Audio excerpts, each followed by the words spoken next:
Good morning. It's 136 days of school. Exam day, final, fourth quarter. Ano sinasabi mo, Day? Nasa labas pa si Alvia. Nasa labas? Wala na Nandun na siguro sa room kasi 32 na eh. Hindi, nakita ko nasa labas pa. Sa labas pa? Baka nandito na nga sila sa room. Oy, anong sinasabi ni Mama? Makinig sa teacher mamaya ha, bago mag-answer ha. Precious? Bakit mo tinanggal yan? Ha, makinig kay Mama ha. Kay Mama. Makinig kay teacher. Pawis mo. O, dali na, doon na, dali.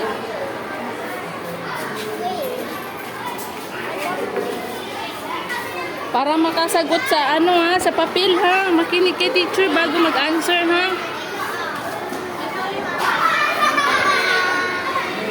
Oh, good luck sa exam ha. Good luck. Makinig ha.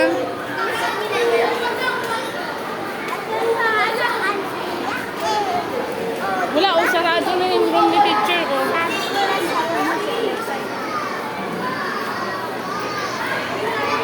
Baka nandun sa kabila si teacher. Oh, wala nasa kabila siguro si teacher. Di ba sa'yo?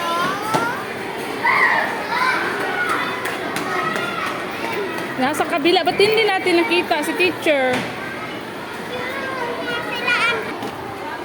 Bumalik. Hi teacher! Hi, good morning. Ha? Wala na pala kayo. Kaya nga eh. Akala ko nandun na kayo sa room. Pagdating namin, wala pa pala dahil nandoon pa pala sila teacher sa doon kaya ta sa sa kabilang gate. Naghatid ako. Ha? Naghatid ako ng bahay. Doon sa kabilang gate?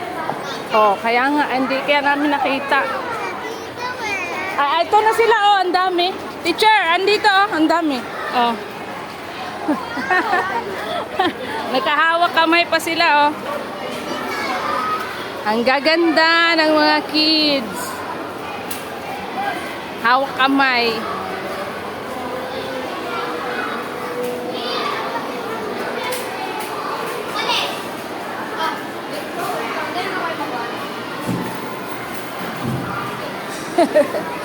Hawak kamay sila, hawak kamay.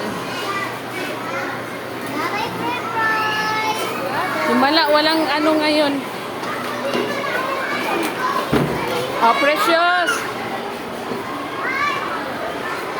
Kagulo na. Oy, hiwalay. Oy, kay exam. Ilan lang sila? 1, 2, 3, 4, 5, 6 lang sila. Hiwalay. Precious! Etong bag mo pala. Oh, makinig kay teacher ha, bago magsulat sa papel.